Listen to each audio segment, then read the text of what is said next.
My name is Harrison Wheeler, and this is Technically Speaking. This show is recorded live in San Francisco and produced in collaboration with Dave Clark at Studio Pod Media. Our show coordinator is Deanna Morenci, with additional editing and music presented by Nodalab.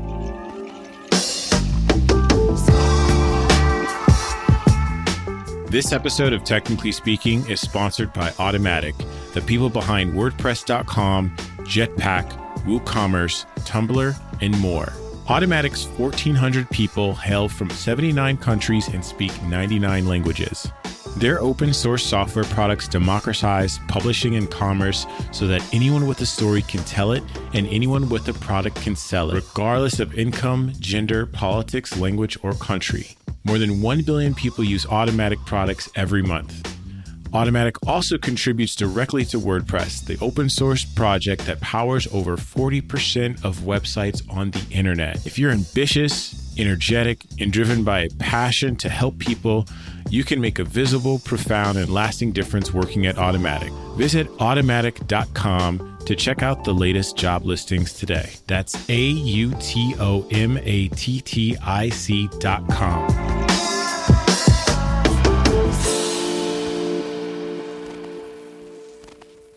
Hey, everybody. My name is Harrison Wheeler.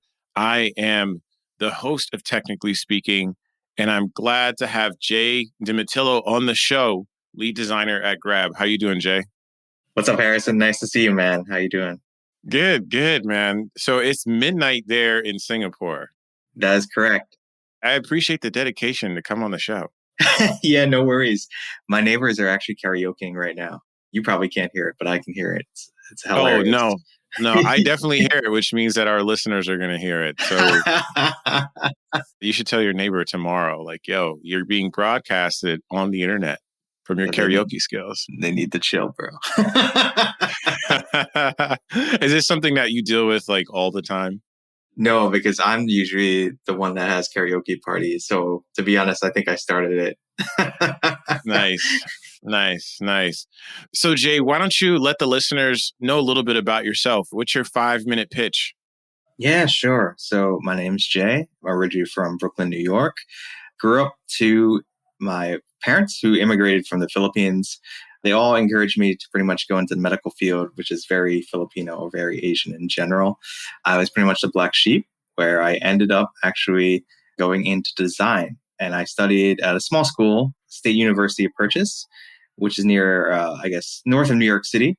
And mind you, I graduated in like 2009. So it was like print design, right?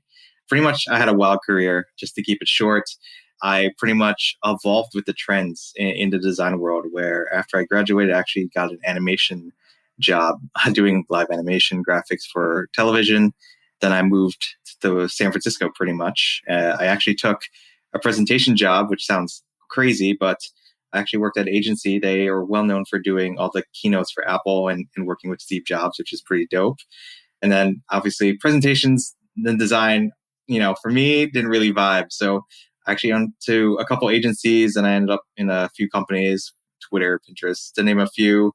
And I got sick of Silicon Valley for a little bit and moved to Asia. So now I'm here in Singapore, lead designer at Grab, where I used to work on Grab Food, which is the equivalent of like Uber Eats. And now I'm on the safety team, which deals with like all these emergency experiences or educating drivers on the platform and to drive safer.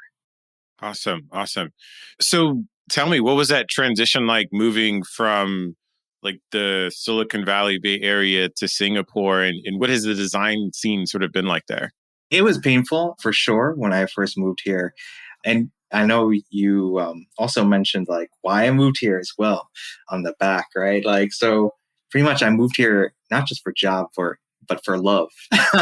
So my girlfriend at the time was out here, and she's Indonesian. Unfortunately, things didn't work out, but that's why I actually ended up out here. But speaking of which, the job and whatnot, the design scene is pretty nascent. It's pretty small. It needs more talent, more leadership to step up.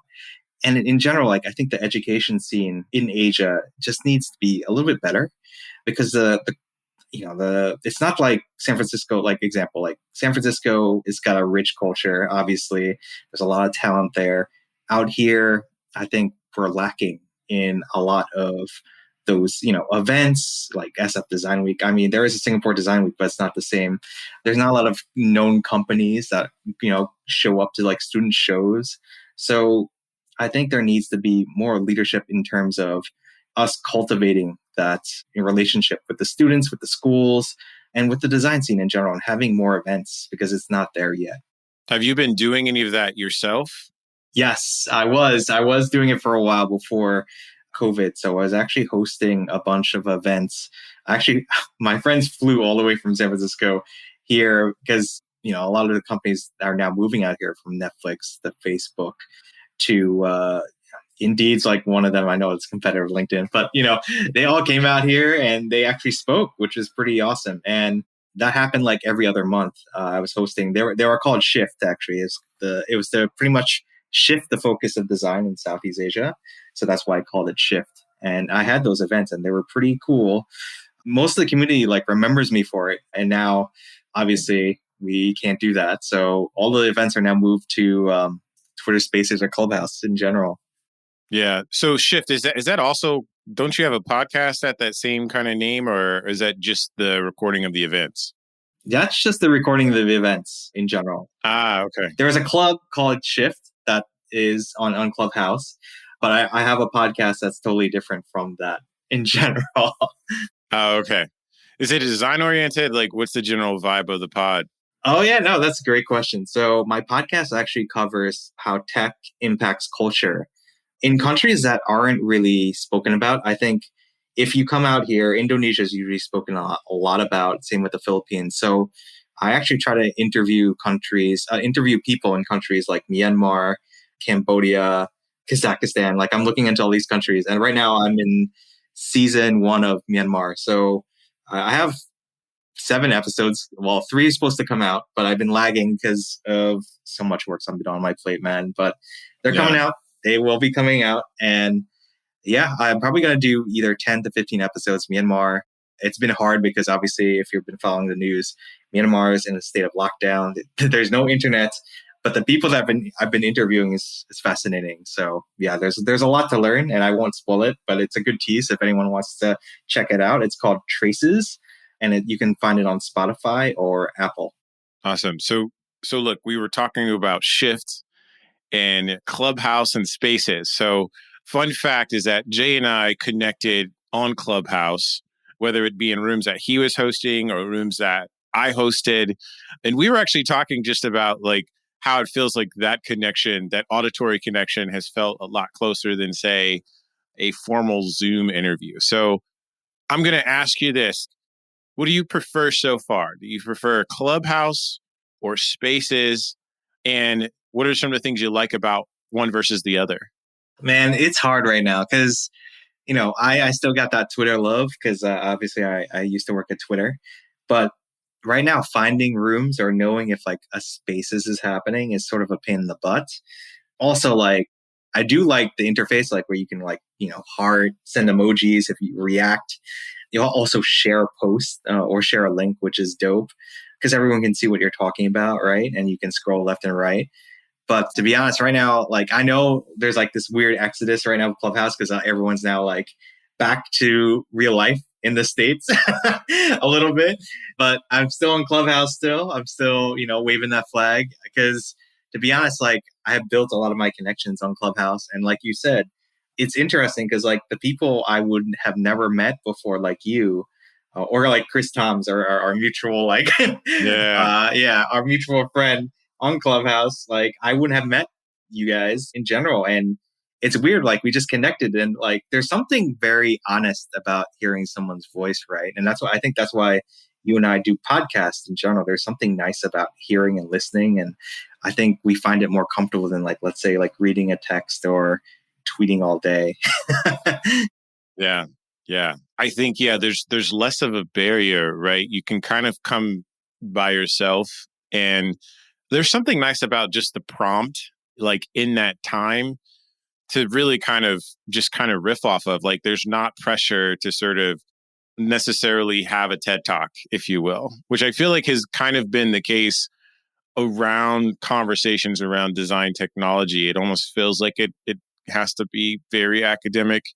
But if anything, it's a great way to just get the discussion going and spark more conversations.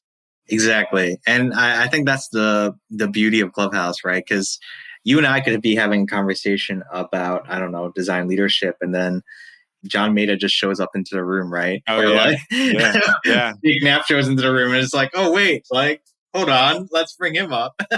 So Yeah. there's something magical about that experience, right? So Yeah. It's crazy when you read someone's book and then they just show up and you're like, oh, okay. Yeah. It does bring a level of accessibility that, felt very out of touch. Cause I can reflect back, back in those print days when you're looking at like a keynote or you're reading something off the internet, it feels so far away. Right. And I think to really be talking to the designers that have had a lot of just like impact during those formative years of your design career, I think it's very, very fascinating. I hope it's something that continues after all of this, after all the pandemic sort of wraps up.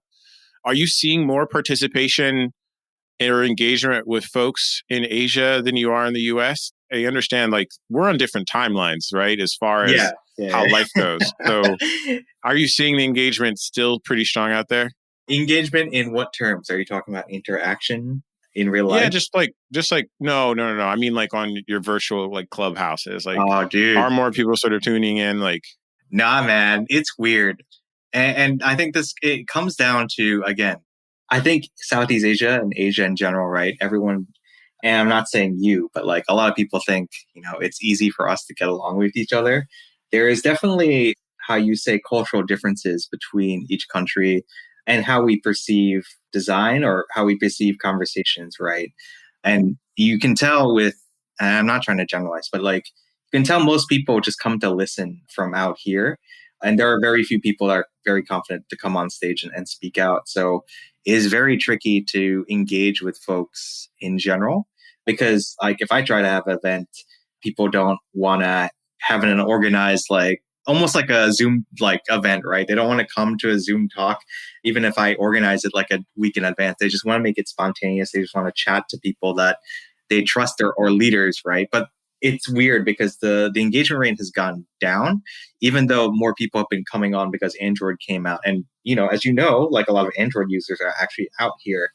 So it's been fascinating for me because I've just been I got to the point where I'm just like, I just show up into rooms where I'm just supporting my friends and I'll just be there.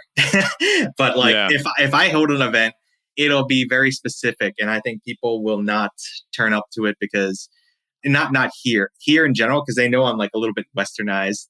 So I think I'm getting that vibe, which I've struggled with for a while. The cultural balance between the West and the East is very difficult. And as I mentioned, it is a little bit painful in the beginning. So it is weird to get that vibe in general. But, I work through it. Yeah. So speaking of that, I want to kind of dive into that a little bit more. So we've obviously been talking about like the social aspect of it, right? But how does that show up like in your day to day in the way that you work? Like what are some of the more standout cultural differences that you start to really notice in sort of like the product design process? Oh, yeah, for sure. So, I mean, one thing is definitely communication. I think the radical candor that exists out in Silicon Valley does not exist out here. And I think I've mentioned to you once, like, where when I first moved here, I definitely tried doing that and it didn't go too well. I got dragged in general after that. My boss is like, you need to chill, man. Like, this is not Silicon Valley. And, not everyone is a Westerner. So there is a cadence on how you speak, the rules engagement, right?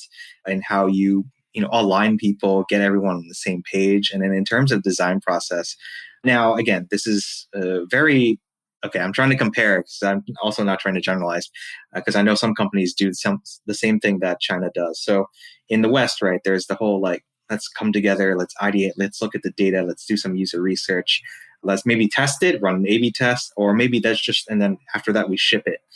And then there's the Asia model, which is like China in general, where you just ship it. You don't even like think about like the design. You're just like, yeah, we're just going to ship this. And then you're like, oh, okay, we iterate off the impact. We do some research and then we'll just ship it again. We'll just keep shipping stuff.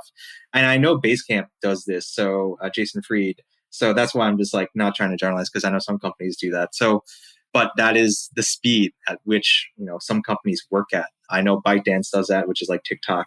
So it is stressful. And I think there is also a different work culture. And that's why Singapore is so interesting because I'm not sure if you've heard of the term 996, where you work 9 hours a day, 6 days a week, which is sort of wow. 9 to 9, which is nuts. Yeah, yeah. Wow. So, yeah. Some people work Sundays, dude. Yes. And, it happens in China a lot, but then some companies here in Singapore, some of the companies from China that have offices here also work that 9 to 9, 6 days a week, which is intense, right? So that's why it's so interesting because it's a mix of like Western and Eastern culture out here. And to be honest, it's fascinating because I don't think it's going to be like the next Silicon Valley. I think it's just going to be this melting pot of ideals, which I think is even more interesting. Right. Which Singapore is in Right. a sense, right? And it's a beautiful city, by the way. I was there a couple of years ago Oh, sick. with my girlfriend. So yeah, we did the cool Marina Bay Sands hotel Yeah. and the Hainan chicken place. Like, yeah, Damn straight. we've done it all. Yeah. So before the show, we talked a little bit about the bamboo ceiling, and I'd like you to explain a little bit more about that because obviously you went there for love, but I'm assuming there are also some other circumstances. So I'd love you to maybe kind of open up a little bit about that. Yeah, sure. So I'm not sure if you're aware. Jane Hume, she wrote a book called Breaking the Bamboo Ceiling, Career Strategies for Asians. And in general, it addresses like the issue that a lot of Asian Americans face, where they just feel like they are not getting anywhere in terms of going into those leadership roles, right? Very similar to like the glass ceiling, but this is obviously for the Asian Americans, right? And I do have some stats to drop on you, right? So, right, according to the study, right, 25 largest Bay Area companies, 12 had no board members of Asian descent, and 5 had no corporate officers of Asian descent, which is sort of crazy, right? Yeah. Also, statistics show 33% of software engineers in Silicon Valley being people of Asian descent. They make up only 6% of board members and 10% of corporate offices in Bay Area's largest companies. That's nuts. So to me, and I felt that as a designer, I know it talked about engineers and other higher roles, but I felt that as a designer. And I know some people, it really depends on the person's experience. And I'm not trying to say it's like that for everyone, but for me and a couple other people, we felt that. And I guess I also was just trying to find something interesting for myself aside from just love. And I wanted to try something, and I actually compare it to sports, right? You follow football, aka soccer, or like where Ronaldo, played in La Liga for so long. It's like, I want to go to the Italia League and just play for Juventus, right? That was like how I saw it as like I want to play somewhere else and try see how it goes. So that's what I ended up doing, and I to be honest, I think it was a great move. I've learned so much in general, and I've learned a lot about culture and myself. So I think if anyone gets a chance to just work internationally, definitely take it because it's something that I cherish to my heart. And if I ever move back, I think it is something that I'll remember for a long time. Have you sort of seen like your role as a leader elevate now that you've kind of gone outside of the US?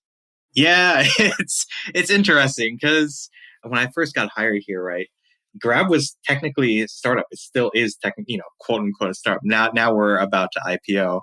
And I feel like I've seen the growth of Grab in general in the past almost 4 years that I've been here. So at that time, like titles, didn't really matter. And then, of course, like they were like, oh, yeah, you're a lead, blah, blah, blah. And I'm still an IC, but as you know, and there's a lot of conversations about this in our design, in the design scene right now, where you start to realize how much you actually need like a higher level IC running the show. And like you starting to embrace that, like, okay, I'm going to be that power IC that gets people on board, like pushes forward projects across the organization. Because I'm on a horizontal team now. On food, I was that high level IC. Now I'm on this team that's a horizontal across all these orgs. So for me, I take pride in just being a power IC. And to be honest, like Asia's not used to that. They're more used to like the managerial role, but you're starting to see that evolve Sure. in some companies. So for me, I've been learning, but also like growing as in my career. So anywhere I go, dude, like I think I'll be happy because everyone will just like love me for embracing that role. But also leading a product internationally is very tricky. And I think I pretty much, solved it and I've learned from it. Yeah. So really kind of two things I take away is sort of leadership from an impact perspective across the product. And then obviously being able to work through more complex problems. This is a great sort of like connection because, I had Maurice from Interact Project That's awesome. Yeah. on last season. And you've worked with Interact Project before, correct? Yeah, Mo was my boy, man. I worked for them for almost like 7-8 years. I'm still on the board, technically, quote unquote. Yeah. But yeah, they're a great company. They've done so much for the Bay Area and the undeserved communities.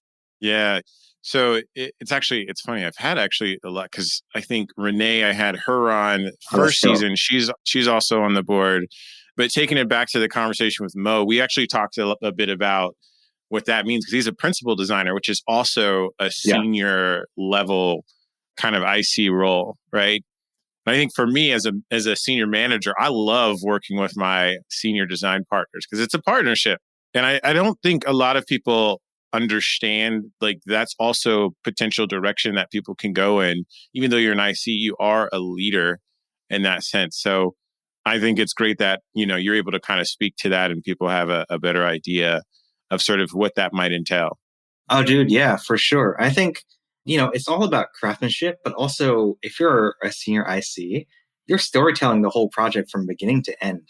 And I think that's one thing that's, a lot of young designers need to work on as well, because they don't really understand the soft skills. And as they grow older, right, or more senior in general, they have a path. They can either become a manager. They may be like more comfortable that way managing people because they may not be, too strong in the craftsmanship skills. And that's not to say most managers aren't, but, managers don't want to do the work. They're just like having other people push forward things for you. But, when you're a manager, right, you need that person that's like, taking charge, the captain of the ship and owning the project, right? And you need that person with that skill, that craftsmanship skill, but also selling it. So you don't have to come to those meetings, right? You don't need to, you have confidence in this person, like he's got it.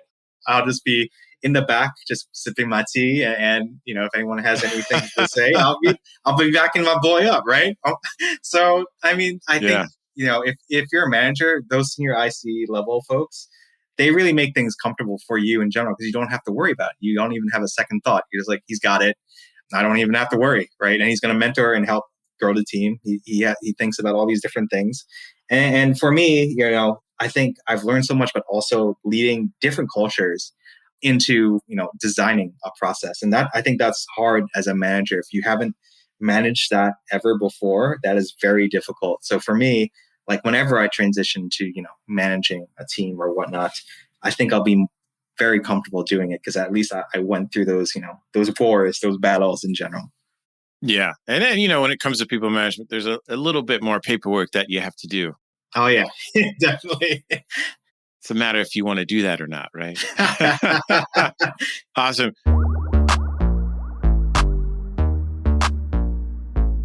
The future of work is here at Automatic. The people behind WordPress.com, Jetpack, WooCommerce, Tumblr, and more. Join a team of diverse global perspectives. Create the work environment and schedule that empowers you to perform at your very best. At Automatic, what matters is the work you produce, not how many hours you put in. Work from anywhere you choose. There are Automatications working right now in 79 countries around the globe. The intellectual and cultural diversity that results is critical to the company's success. Automatic believes in constant learning and offers mentorship and personal coaching to support your growth. As a small company with a huge footprint, Automatic offers you the chance to have an impact and make a difference. If you're ambitious, energetic, and driven by a passion to help people, you can make a visible, profound, and lasting difference working at Automatic. Visit automatic.com to check the latest job listings. That's AUTOMATTIC.com. So look, I'm going to switch a little bit. I want to go back to the 969. Is that what it is? 996, yeah. 996. So how do you maintain balance with that type of working structure? Dude, so we're lucky. Like Grab does not do that. But that's not to say our Beijing office doesn't do it. They do it. When I went up to the Beijing office pre-COVID, luckily I didn't have to do it, but my engineers, man, they work super hard. So I have so much love for them. I love my Beijing engineering team. I miss those folks. They worked. Those are crazy, that crazy schedule, as I mentioned. And I think that's the hardest part. They just grind. And the design team up there, I think they work to 996. I'm not sure, but they are working and sending like updates on Slack in general. I think that's the benefit of having a design team up there because they're with the engineering team, right? So you don't have to really worry. It's just the communication, like the updates on like what's happening in this phase, what's going on with the build. Did you guys QA it? All this stuff. But I think in terms of actually working that, oh dude, they actually have siestas during the day to sleep, and then they go back to work. So that's a thing out here. They actually they sleep after lunchtime. Or some of them just sleep randomly, and no one will bat an eye. It's a thing. Wow. Is that just due to it being a startup, or that's just kind of the lay of the land at this point? That's the lay of the land. Yeah. Wow. So I imagine that must have been extremely hard, right? Because I feel at least in the Bay Area, there's a lot of conversation around wellness and work-life balance. I'd assume those are not themes that go around sort of like the tech world out there. It's happening in Singapore. I can say that. Singapore has been good about it.